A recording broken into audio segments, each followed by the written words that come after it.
Hilltop, one of many small villages that dot the most remote regions of the northern wildlands, known as the Silver Marches. Few would choose so cold and inhospitable a land to make their home. Only those seeking a new life, or to escape their past. It is in Hilltop that your mentor, Master Drogan, chose to settle after a lifetime of adventure.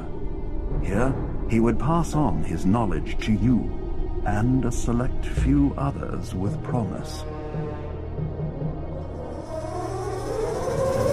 It is here that evil comes in the shadows, and behind it, a sinister purpose that will see your own promise either realized in full or extinguished forever. Alright, that's certainly ominous, but it confirmed what I thought to know about the setting of the game and the point of origin. Yeah, I like how he looks. I didn't even get a look at his eyes before. It's consistent with the portrait and everything. Good. Also, I think I want to take this opportunity to apologize for the half-hour character generation I did there. I just like character generations. I think I've gotten a bit too lengthy there. Now, this appears to be our bedroom in this academy, if we can call it that. I'm going to call it academy as long as I got a better name for it, because it seems like it. Alright, my footlocker. Got a journal entry here.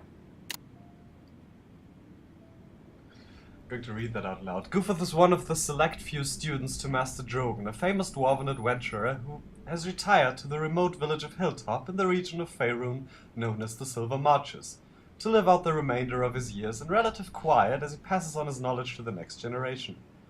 Much of Goofuth's personal belongings can... okay, we don't need to read that out loud. Oh, there's a ring teleporting us to Drogan's side at will. Or when badly injured, it does so automatically. Alright. Let's see how that works.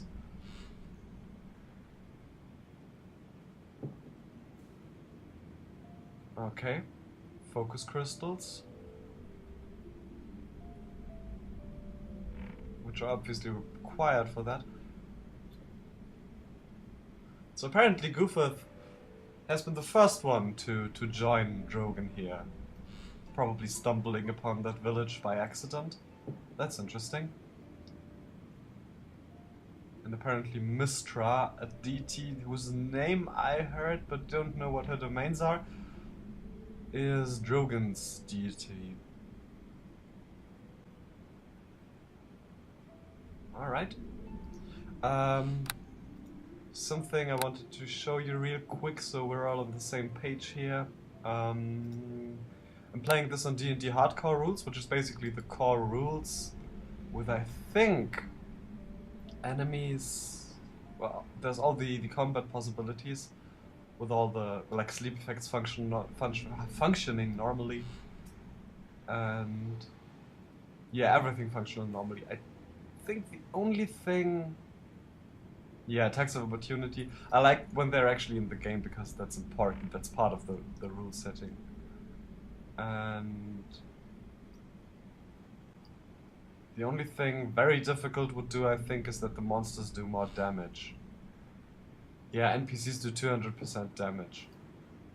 And yeah, we don't really need that. That's not making it more difficult, that's just making it more annoying. And I don't see why the enemies should do more damage automatically. This is just the core rules, which is good. Violence level up all the way so that people can explode. And I think that's everything. Now, the graphic settings, I think brightness is alright. I'll take a look at that once I've uploaded the first session. Sound options, I got music, well, I think we can have 10. Battle music's always annoying. I think voices were too loud, but I think everything else is fine. We'll see about that. I'll be glad to have your input on that as well, if you care to give it. I think that's everything. Okay. First of all, I need to... Okay, there are a lot of saves here from my co-op with Lucky, but I've made enough permanent ones, so I'm not going to ruin anything here. Starting the game off with a quick save, that's important. Now, map. We have Commoner's outfit, which I think is fitting. Where would he get the money for something else? Leather armor is probably what he's been wearing when he's been doing things. There's a longsword and a dagger, which I don't think he's too fond of using. At least the longsword, I think that's a bit too brutish for him. Cure light wounds potions. Torch. I think we can empty that and put just the dagger in there. I think he prefers that. And potions. I think we have to start them off over here. Inventory management is going to be horrible here, but of course we have, well, we can see that now. Yeah, we have more quick slots to our veil, which I think, well, I don't know. I'd like to not use too many quick slots because then I get confused. This is going to be fine. Let's take a look at you. Right. Doesn't look too threatening, but he doesn't like heavy melee weapons. No need to be armed though, we're safe here.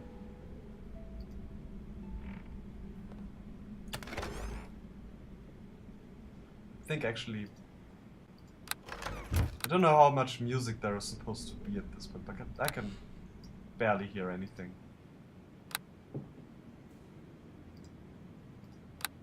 Alright, 50 gold pieces. Everything we have apparently. A journal, probably Goofuth's journal. Ah, that's the ring. Focus crystal. The gift of the Dryad. There's a lot of things actually to give us. Beginning. What's that?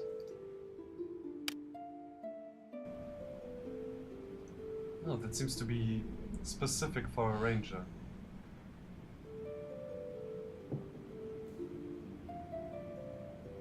Unique power. What unique power? The shadows of the forest lay heavy on the ground as you made your way towards the cries of a wounded animal. Then suddenly you knew that someone was following you. With all of your senses focused outward, you crept forward quietly.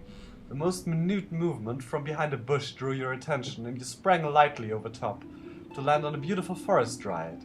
She giggled, kissed your forehead, and slipped out from underneath you. In your hands she left a simple wooden cup. Grogan congratulated you on your abilities and told you to keep a cup as a trophy to remember that day.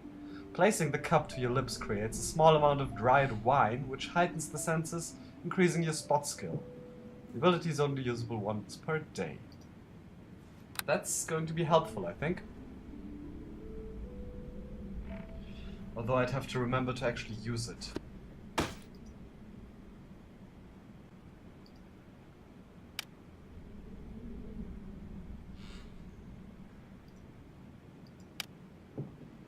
Yeah.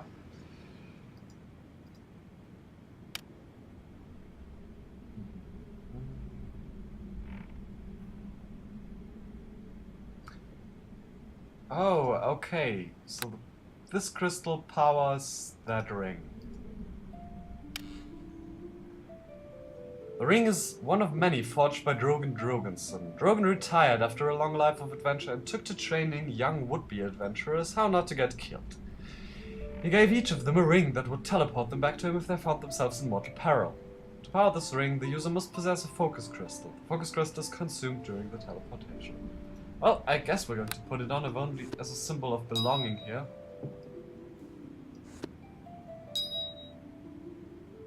And it's that.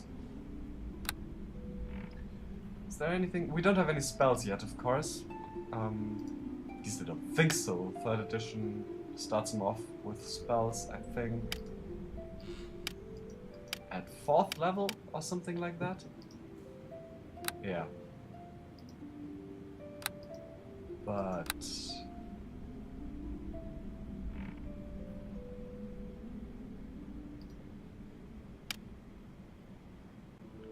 I'm sorry, I just want to familiarize with that at the beginning. Defensive casting mode is going to be useful once we can actually cast things, preventing attacks of opportunity when we manage to do a concentration check. No, we don't do that. We have sneak, we have search. It is search, isn't it? No, detect. Like traps and stuff. Alright, that's going to be it for now, I think. Alright. Let's see then if we can find Master Drogon and our fellow students.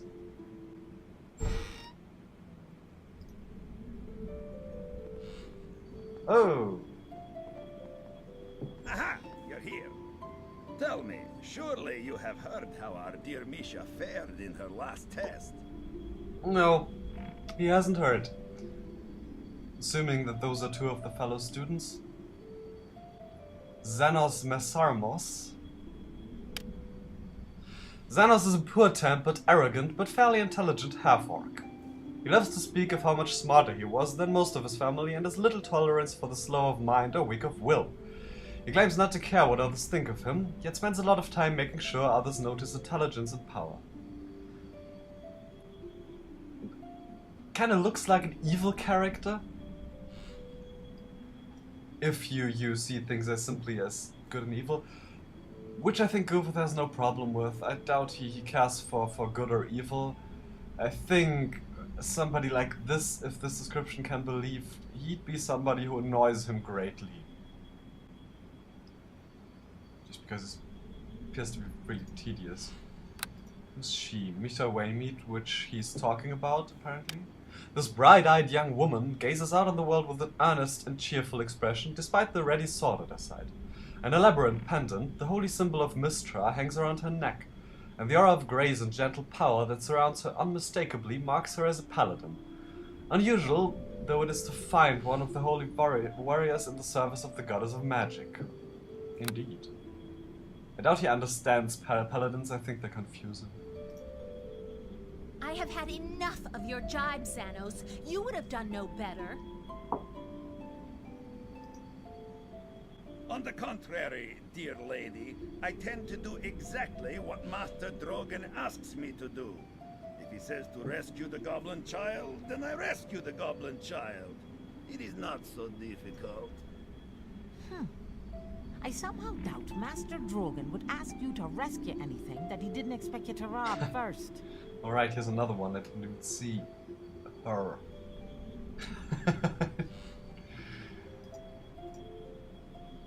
Dorna Trapspringer, apparently another fellow student. Apprentice. Dorna seldom speaks of her past, but you know she traveled for nearly a week through a treacherous part of the Silver Marches to apprentice herself to Drogon Drogonson when he retired and decided to take on some apprentices. She's somewhat dour and pragmatic. Her role as a professional ambush spotter and trap springer has left her with a rather grim outlook on life. Certainly sounds like it. Ha ha! You are the aspiring thief amongst us, little Dorna, not I. But a goblin is an evil creature, child or no. How can I be expected to lend it aid? It was not a fair test of my abilities. Apparently the test was to rescue a goblin child, which she didn't do because she's a goody two-shoes paladin and thinks all goblins are evil. Not very likable to Goofuth.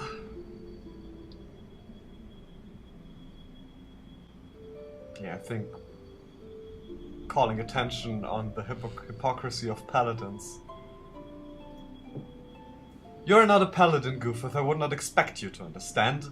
Creature of evil deserves no mercy from the righteous. Oh, and of course the child could not be raised differently, could it? It will always be an evil creature. Making a good point there in Goofuth's eyes.